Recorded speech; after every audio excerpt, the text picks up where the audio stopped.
what thoughts do you have about the amount of people in the origins of this country that were literate versus the amount of people that are literate today? It's quite fascinating because the political census of Connecticut, I believe it was 1690, but don't hold me to that, very, very early on, showed a population that was for all practical purposes entirely literate.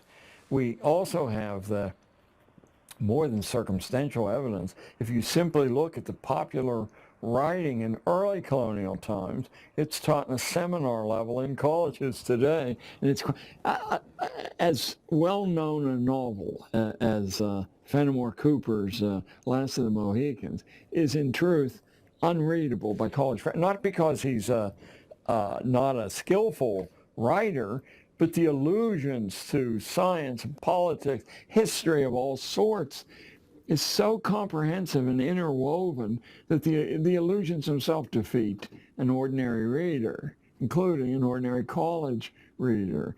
The book I saw in your bathroom, Common Sense, sold 600,000, sold in a population of 3 million. You know, a country that was half serf, slave, and now you can find it on seminar level in Princeton and University of Chicago.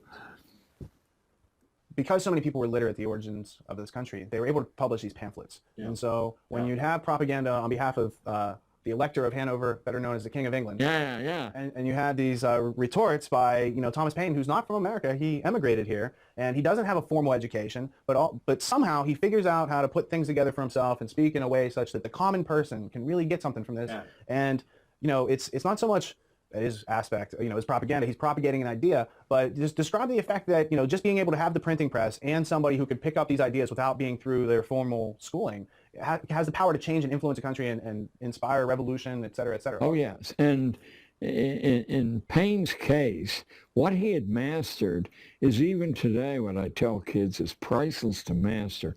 No complexity of ideas can't, in fact, with the pains on the part of the speaker, the writer, be reduced to plain talk and speech without harming the delicacy of the idea. And Paine really hit that on the button.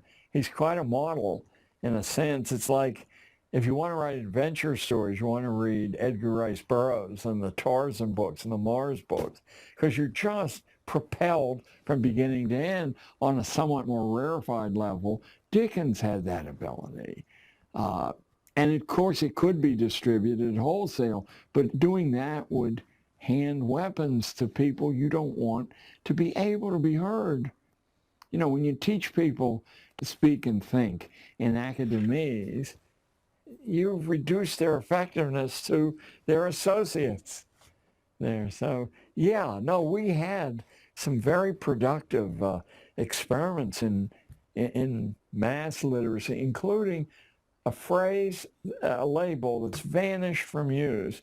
There was constant talk of something called the active literacy. As long as you read well, you can develop original thinking, but you can't communicate it. But to be able to master spoken speech, you can talk to anybody and they can actually understand what you're saying, or written speech were known as the active literacies. The British government made those a crime, a prisonable offense to teach ordinary people the active literacies, not reading, because you want your flunkies to be able to read so they can follow your orders so you can go and play golf or go fishing. But to actually communicate dissident thinking and writing, you can reach way beyond yourself. So the active literacies you find in the handful of elite private boarding schools, this tradition preserved. And in fact, in the academy tradition all over the world, there's a clear understanding that to be able to blink your eyes and knock off 300 words on anything at all, including a subject you know nothing about, is de rigueur. And so is to be able to speak fluently, even on things you don't, well, you can see, and I would love to know how it was done.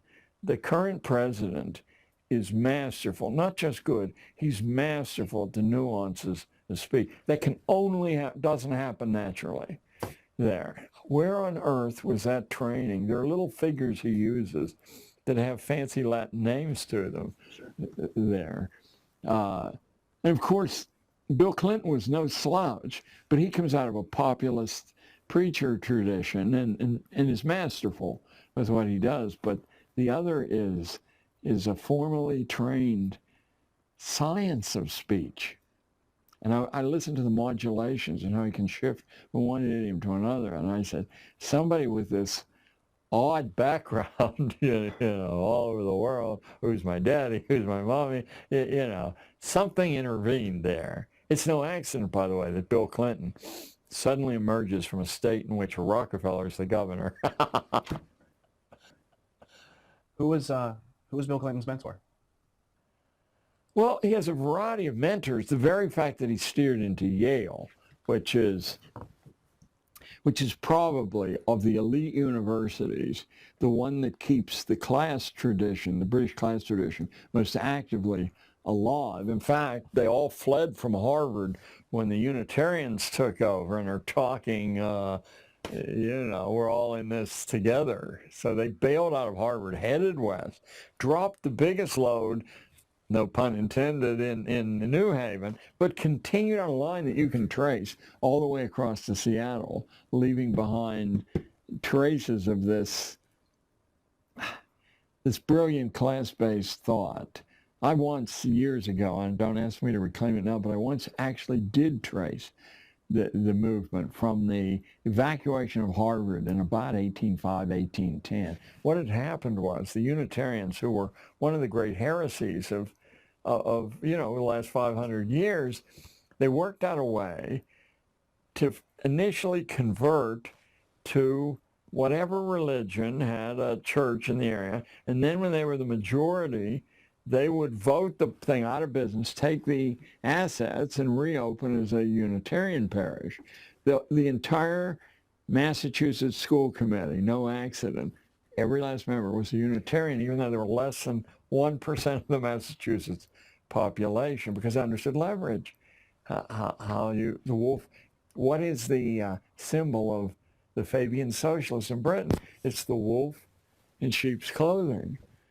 They had a big laugh at how easy it is, to fool. The funny thing is that Kitty Muggeridge, excuse me, the Beatrice Webb, who is really Fabian socialism. She carried her husband around, but Beatrice is the welfare state architect.